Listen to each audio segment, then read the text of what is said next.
উপস্থিত আছে টংকেশ্বৰ কাৰণে আটাইয়াতে জোৰে হাত চাপৰি বজাই দিয়ক টংকেশ্বৰক ভাষণ ৰখাৰ কাৰণে আমি অনুৰোধ জনাইছো কংগ্ৰেছক ভোট দিয়া মানে গোষ্ঠী সংঘৰ্ষ কংগ্ৰেছক ভোট দিয়া মানে এটা জাতি আনটো জাতি সন্দেহ কংগ্ৰেছক ভোট দিয়া মানে মানুহৰ মৃত্যু কংগ্ৰেছৰ ভোট দিয়া মানে হাৰা পাৰ্টিক ভোট দিয়া টিভিৰ ছবিত ভোট দিয়া পুৰুম ফুলৰ চিনত ভোট দিয়া পুৰুম ফুলৰ চিনত ভোট দিয়া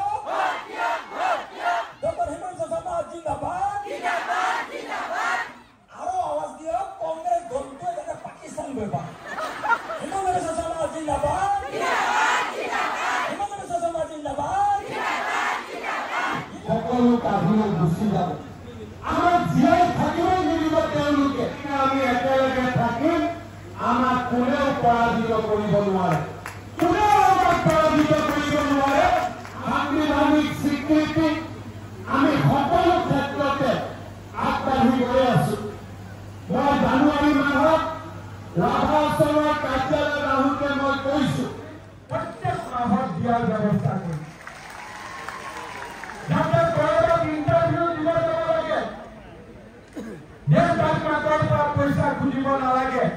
চৰকাৰে তেওঁলোকক মাহত ২৫০০ টকা কৰি তেওঁলোকৰ বেংক একাউণ্টত জনজাতীয় অজনজাতীয় লোক ওচৰ চাপি আহিলে গোৰ্খা লোকসকলৰ সমস্যা আমি সমাধান কৰি দিলো যিমানবিলাক আধাৰ কাৰ্ড নাছিলে সকলোকে আধাৰ কাৰ্ড উভতাই দিলো এই গোৱালপাৰা জিলাৰ বাবা পৰাই ভাৰতৰ স্বাধীনতা আন্দোলনৰ সময়ত নিধানুৰাম ৰাজবংশী শ্বহীদ হৈছিল এজনে 42ৰ শ্বহীদ তেওঁৰ নামত গোৱালপাৰা জিলাৰ হস্পিটালখন কংগ্ৰেছৰ সময়তো দিব পাৰিলেহেঁতেন নাই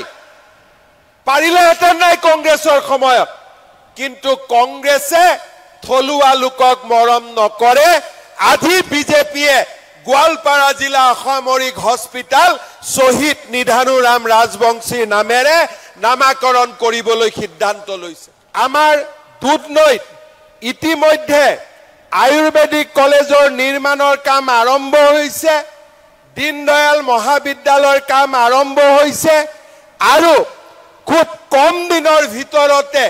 আমাৰ গোৱালপাৰা দুধনৈত আমি মেডিকেল কলেজৰ নিৰ্মাণৰ কাম আমি আৰম্ভ কৰিম যাতে আমাৰ গোৱালপাৰা জিলাই মেডিকেল কলেজো লাভ কৰিব পাৰে শ্ৰদ্ধা ৰাইজ আপোনালোকে জানে ৰাভা আসং এৰিয়াৰ ৰাস্তা ঘাট উন্নয়ন কৃষ্ণাইৰ পৰা মেন্দি পথাৰলৈ যোৱা ৰাস্তাকে ধৰি আমি এই অঞ্চলৰ উন্নয়নৰ বাবে নিৰন্তৰ কাম কৰি আহিছো আমাৰ ৰাভা জনগোষ্ঠীৰ আৰু আমাৰ অসমৰ কিংবদন্তি ৰজা আজি দদানৰ নামেৰে আমি সমগ্ৰ ৰাজ্যতে খেল মহাৰণৰ দৰে কাৰ্যসূচীও আৰম্ভ কৰিছো ইয়াৰ আগতে ৰজা দদানক কোনেও স্বীকৃতি দিয়া নাছিল প্ৰথমবাৰৰ বাবে বিজেপি আৰু ৰাভা আসং যৌথ সংগ্ৰাম কমিটিয়ে দদানৰ সৌৰ্য বীৰ্য ধুবুৰীৰ পৰা শদিয়ালৈ লৈ যোৱাত সফল হৈছে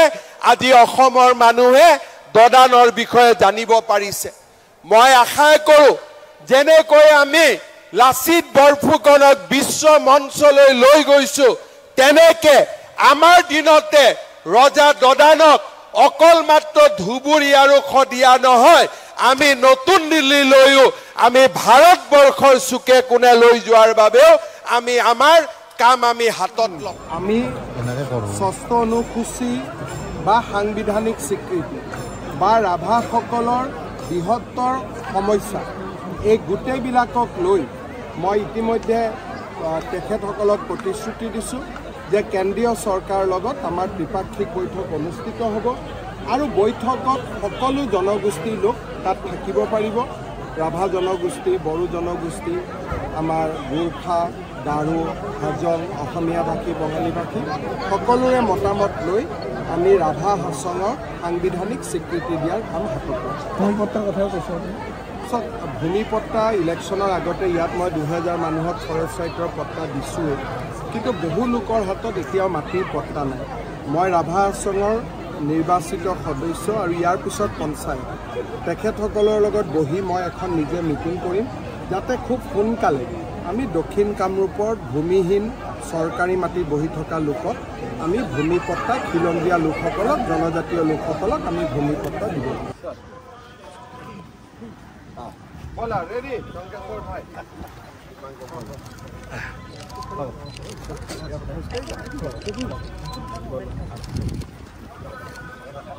বলা মিটিং এটা বল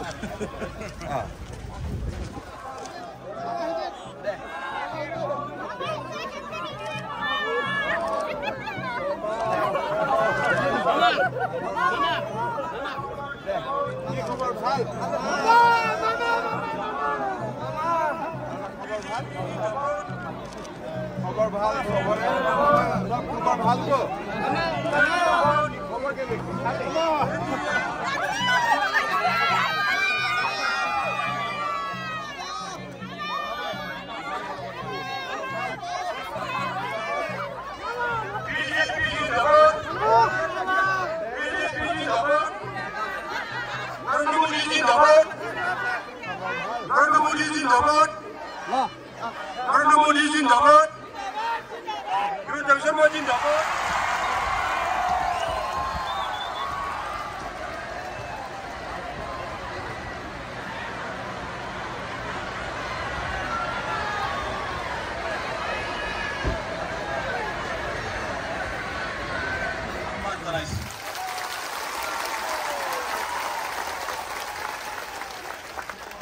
Dr. Himanta Biswa Sangmadev, আমাৰ মাননীয় ৰাভা হাছং সাহিত্য শাখিত পৰিষদৰ চিফ টংকেশ্বৰ ৰাভাই বাজাৰৰ সম্বৰ্ধনা জনাইছে। বেংগলের প্রতিনিধি আছে, রাজবংশের প্রতিনিধি আছে, কলিতার প্রতিনিধি আছে, গুর্খার প্রতিনিধি আছে, গ্রামীণের প্রতিনিধি আছে। সঁচাই ভালনে? যদি সঁচাই ভাল মোৰ লগত একেলগে ক'ব লাগিব ভাৰত মাতা কি। অলপ অলপ ভাল নেকি, পুৰা ভাল নহয় নেকি? তেনে আৰু ক'ব লাগিব, আৰু জোৰে ক'ব লাগিব ভাৰত মাতা কি। এতিয়া লাগিছে পুৰা ভাল একদম, হয়নে? একেবাৰে ডাঙৰ হাত চাপৰি বঢ়িয়া। আমাৰ ধনুভঙ্গা সমষ্টিত আমাৰ প্ৰাৰ্থী ফণীন্দ্ৰ ৰাভা ডাঙৰীয়া জিকিব নাই। ৰঞ্জুৰী সমষ্টিত আমাৰ প্ৰাৰ্থী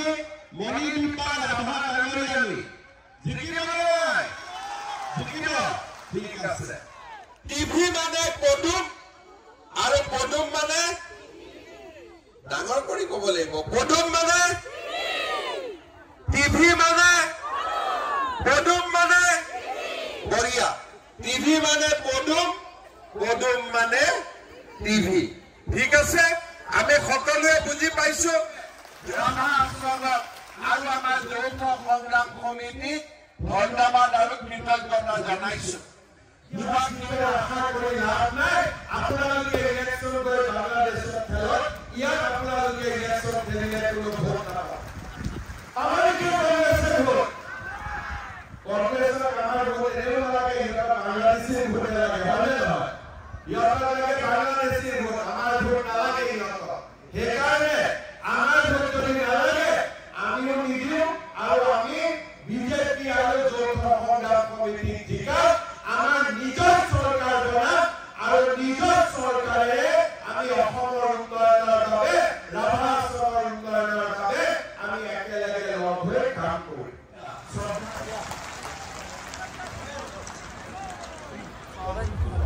নিৰ্বাচনৰ প্ৰচাৰত অংশ ল'বলৈ মই দুধনৈত আহিছিলোঁ।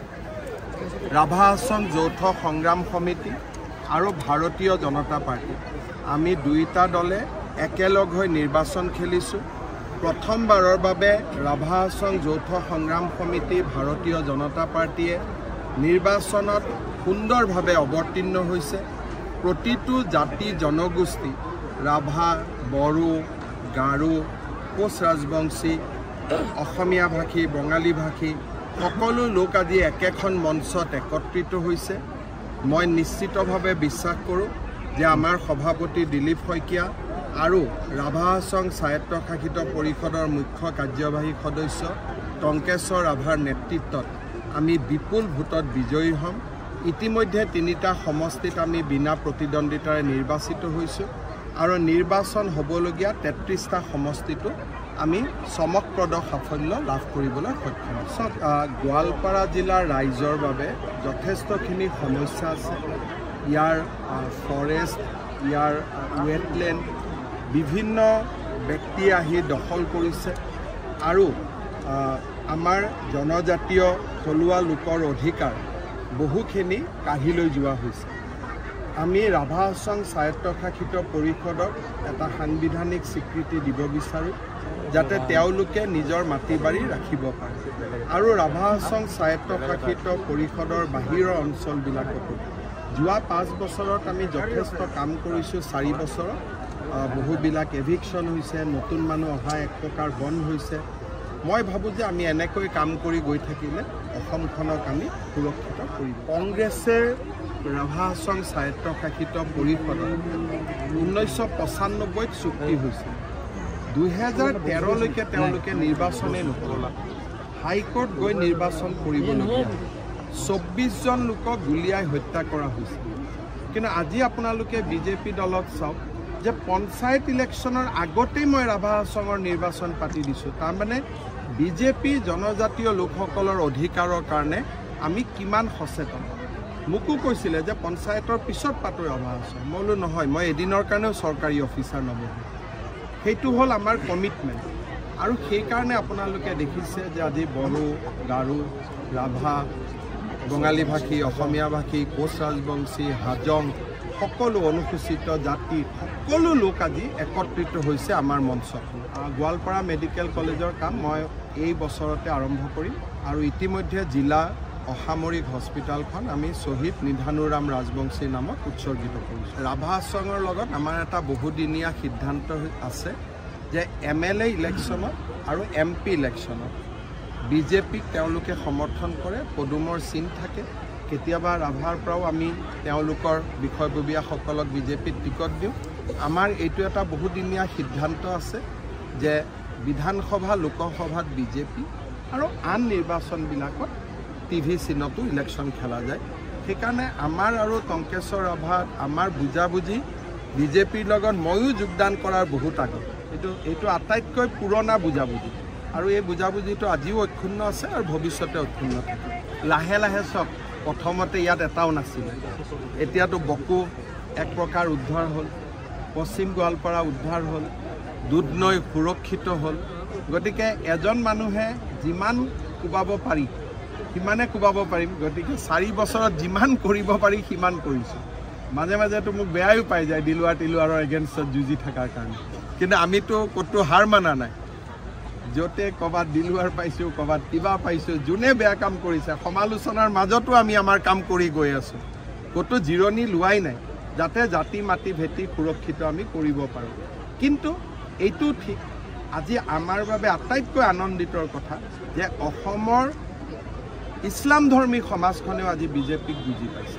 চামুগুৰিৰ ইলেকশ্যনৰ ৰিজাল্টে কি প্ৰমাণ কৰে যে সকলোৱে বুজি পাইছে যে এওঁলোকে ভালৰ লগত ভালেই থাকিব আৰু ভালৰ লগত কোনো অসুবিধা নাই আমাৰ অসুবিধা কাৰ লগত ভুৱা সাংবাদিক আমাৰ অসুবিধা কাৰ লগত ড্ৰাগছ বেপাৰী আমাৰ অসুবিধা কাৰ লগত কোনোবাই মাটি দখল কৰে কোনোবাই আমাৰ ছোৱালীক লাভ জেহাদ কৰে তেতিয়াহে আমাৰ অসুবিধা নহ'লেতো চবেই অৰুণোদয় চবেই মহিলা উদ্যমিতা চবেই নিযুত মইনা আমিতো সবকা সাথ সবকা বিকাশ মই কাৰো বিৰুদ্ধে ব্যৱস্থা লোৱাৰ পক্ষপাতি নহয় মোৰ কথাটো হ'ল যে সাংবাদিকতাটো এটা পবিত্ৰ বৃত্তি ইয়াৰ লগত মিক্স হ'ব নালাগে ইমানেই কথা বাকীটো একো কথা নাই যদি আমি সকলোৱে নিজৰ নিজৰ দায়িত্ব পালন কৰোঁ মোৰ বিৰুদ্ধে আজিৰ পৰা লিখা নহয় 2001 চনত মই মন্ত্ৰী হোৱা দিনাৰ পৰাই মোৰ বিৰুদ্ধে লিখি আছে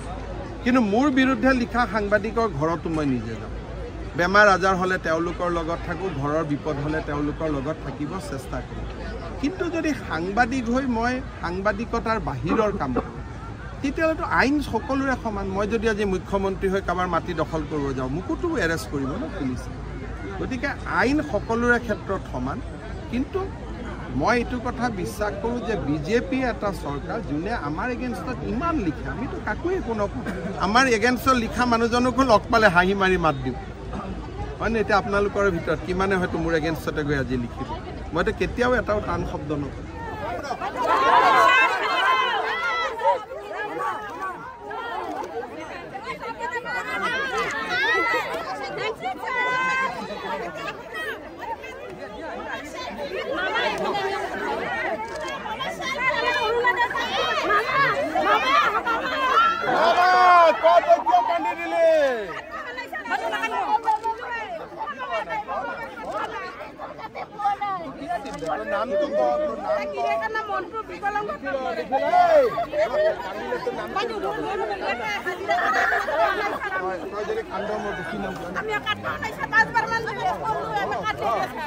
কাগজ আৰু পেন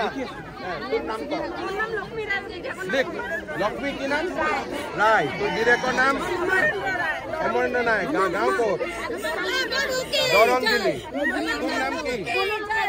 বুলুলতা দাস বুলুলতা দাসৰ গিৰেকৰ নাম মন্টু দাস গাঁওখনৰ গাঁৱৰ নাম দৰংগিৰি এটা ফোন নম্বৰ দিব পাৰিবি নেকি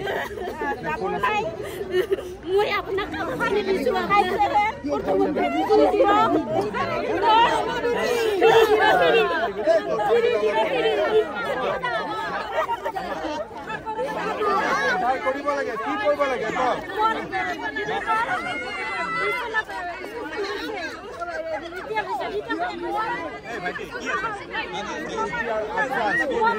পইচা পোৱা নাই আৰু মই মানুহটো প্ৰপ'জ দিলে একেলগে কাগজখন দিছা নে কাগজখন দিছা ভালকৈ মাতটোৰ নামটো কৃষ্ণাই নহ'লে মই কৃষ্ণাত আহিলে তই লগ কৰিবি এই বাবা তোৰ নাম কি দে বল